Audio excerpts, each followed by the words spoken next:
कुतुब आलम को कुतुब कुबरा, कुतुब इरशाद और कुतुब ला कुतुब और कुतुब मदार भी कहते हैं। कुतुब आलम को मैं बता दूं, कुतुब आलम के एक और की बोला हुआ है। कुतुब आलम के कुतुब कुबरा बोला हुआ है, कुतुब आलम के कुतुब इरशाद बोला हुआ है, कुतुब आलम के कुतुबुल अफ्ताब बोला हुआ है। ऐसे कैसे कुतुबुल अफ्ताब, ऐसे कैसे? अपना जमाना के कुतुबुल अफ्ताब कौन थे? ख्वाजा कुतुबुद्दीन बख्तियार काकी रहमतुल्लाह अलैह। कुतुब अफ्ताब जो होता है, कुतुब आलम भी कह सकते हैं, कुतुब मदार भी कह सकते हैं, कुतुब अब्दाल भी उसको कह सकते हैं। हम कुतुबुल अफ्ताब लेते हैं।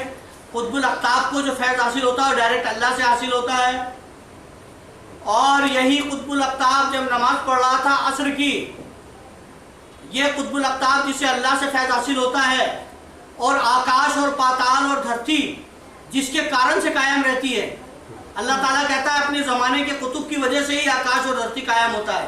अगर कुतुब चाहे तो ध्वंस हो जाए, प्रलय ऐसे जाए। उस जमाना में कुतुब अफ्ताब थे ख्वाजा कुतुबुद्दीन बख्तियार काकी रहमतुल्लाह अलैह, जो अल्लाह से डायरेक्ट फैज़ हासिल किया, जो धरती और आकाश में जब चाहता तो हालत ख़राब हो जाता, नारा चुरा कर सकता था। वो असर का नमाज पढ़ रहा है, कुतुब अफ्ताब असर का नमाज पढ़ रहा है। 2 रकात कंप्लीट कर लिया, मुर्शिद ने आवाज दिया कुतुबुद्दीन नियत भेंगे फेल से चले আসছেন কে? মানুষ না, কুতবে আফতাবের নামাজ, মানুষের নামাজ না, তোমার আমার नामाज ना। जमाने का एक ही कुतुब होता है जो सारे कुतुबों का कुतुब होता है और जो अल्लाह से डायरेक्ट फैज़ हासिल करता है। और अगर वो चाहे तो आलम उलूवी और आलम सिफली को दरहम बरहम कर सकता है, प्रलय आ सकता है। वो कुतुब, उसकी नमाज जो खुदा खुद देखता था और जो खुदा के सामने नमाज पढ़ता था, जो अल्लाह के सामने कहता था सुभान रब्बियल आला, वो 4 रकात नमाज पढ़ा, 2 रकात असर का कंप्लीट किया, मुर्शिद ने आवाज दिया कुतुबुद्दीन कोथाय, उन्हीं नमाज नियत भेंगे फेल। नीचे আসছেন, জি হুজুর কদম বসি করছেন, জি হুজুর আপনি আওয়াজ দিয়েছিলেন? বলে হ্যাঁ। কি করছিলা? বলে নামাজ পড়তেছিলাম। বলে আচ্ছা, যে কাজ তুমি করতেছিলা তার চেয়ে ভালো এই কাজ।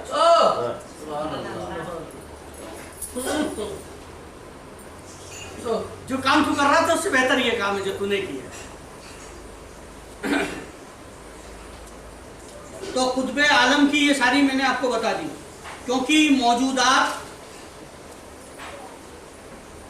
आलम सिफली व आलम उलूवी का वजूद उनके वजूद की बरकत से होता है।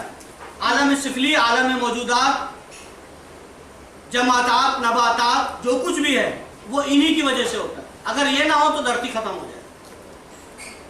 इस कुतुब मदार के 2 वजीर होते हैं। ये जो कुतुब मदार होता है, कुतुबुल अफ्ताब होता है, इसके 2 वजीर होते हैं जिनको हजरत मोइनुद्दीन इब्न अरबी ने अपनी किताब फतुहात मक्की में इमामान के नाम से मौसूम किया है। ये जो कुतुब अफ्ताब होता है, इसके 2 वजीर होते हैं, राइट और लेफ्ट। और हजरत मोइनुद्दीन इब्न अरबी, आपने नाम सुना होगा, बहुत बड़े राइटर थे अरब के। इन्होंने किताब लिखी फतुहात मक्की, और फतुहात मक्की में इन्हें इमामा का खिताब दिया। एक उनके दाईं हाथ की तरफ होता है और एक उनके बाईं हाथ की तरफ होता है। जो दाईं तरफ होता है उसका नाम अब्दुल मालिक होता है। जैसे तुम्हारा नाम जाहिर में गुलाम मुस्तफ़ा है ना, किंतु अल्लाह के यहाँ पर तुमको अब्दुल मालिक कहा जाए। अल्लाह के यहाँ उनका अलग नाम होता है, दुनिया में अलग नाम होता है। तो जो राइट साइड में होता है वो अब्दुल मालिक होता है, और जो बाईं तरफ होता है उसको अब्दुल रब कहते हैं। ये बाईं साइड हो, लेफ्ट साइड है, ओके, अब्दुल रब बोला हुआ है। और अपनी तो जाने যে আপনার কাছেও দুটো ফেরেশতা সব সময় থাকে, রাইট और लेफ्ट, এটা কি মানে আমরা দেখতেছি না তো, কিন্তু তো আছে। इस पर यकीन करना पड़ेगा। जब अपने लेफ्ट राइट में फरिश्ते हो सकते हैं तो कुतुब अफ्ताब के क्यों नहीं हो सकते? उसके वजीर होते हैं।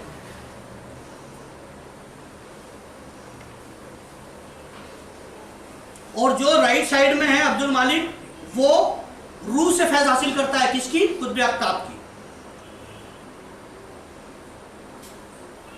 और बाईं तरफ जो वजीर होता है जिसका नाम अब्दुल रब है, वो कुतुब मदार के दिल से फैज हासिल करता है। वो कुतुब आफ्ताब के दिल से फैज हासिल करता है। और जो राइट साइड वाला है वो रूह से फैज हासिल करता है। कारण उसका दर्जा छोटा है इसलिए दिल से फैज हासिल कर रहा है, और उसका दर्जा बड़ा है इसलिए रूह से डायरेक्ट फैज हासिल कर रहा है। समझने की बात है रूह और दिल की। जिसका जितना मर्तबा होगा, मेरे तो हजारों चाहने वाले हैं, कोई मेरे यहाँ है, कोई मेरे यहाँ है, कोई मेरे यहाँ है, कोई मेरे यहाँ है, कोई यहाँ है, कोई यहाँ है, सबका मर्तबा अलग है। और आलम सिफली को पहुंचता है जब कुतुब मदार दुनिया से रहलत करता है और उक़बा को जाता है। अब्दुल मालिक जो दाईं तरफ का है वो कुतुब आफ्ताब हो जाता है, और उसका कायम मुकीम जो था बाईं तरफ में अब्दुल रब, वो राइट साइड में अब्दुल मालिक हो जाएगा, और लेफ्ट साइड में जो उसके आएगा वो अब्दुल्ला कहलाएगा। जो राइट साइड में आएगा वो अब्दुल्ला हो जाएगा, लेफ्ट साइड में अब्दुल मालिक हो जाएगा। यानी आसमानों और ज़मीनों में उसे अब्दुल्ला के कहते हैं। आसमान और ज़मीन में उसका नाम अब्दुल्ला हो, अगरचे उसका नाम कुछ और हो, भले आलम नाम हो, किंतु अल्लाह उसको अब्दुल्ला के नाम से जाने। मैं आपको एक और बात बताता चलूं कि कुतुबियत की उम्र होती है, सबसे कम उम्र होती है 15 साल 40 दिन 41 दिन, 15 बछर 41 दिन, और सबसे ज्यादा उम्र होती है 40 साल 15 दिन। अब आप कहोगे उम्र कैसे? जैसे गुलाम मुस्तफा को अल्लाह ने 50 साल की उम्र दी, 50 साल की उम्र में अब 50 साल को जब पहुंचा तो अल्लाह ने उसको कुतुब कर दिया। अब 15 साल का कुतुब किया तो उसकी उम्र हो गई 65 साल। तो 50 साल तो मानुस था और 15 साल कुतुब था। एक आदमी ऐसा है जिसको अल्लाह ताला ने 12 साल की उम्र में कुतुब किया, 10 साल की उम्र में, और उसको उम्र थी 50 साल, तो वो कुतुब हो गया 40 साल का। जैसे ख्वाजा कुतुबुद्दीन बख्तियार को 12 साल की उम्र में खिलाफत मिली और 10 साल की उम्र में अल्लाह ने उन्हें कुतुब किया। मैं बता रहा हूं, ये उम्र है।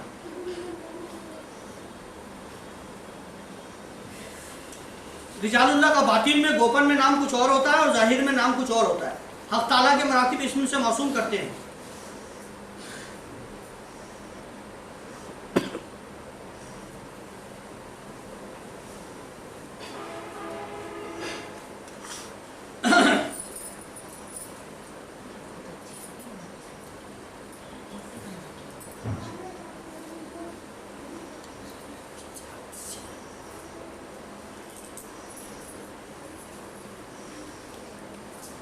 इसी तरीके से बताया गया है कि एक अब्दाल जो इसराफील के कल्ब पर है, अब्दुल रब की जगह पर बैठ जाता है और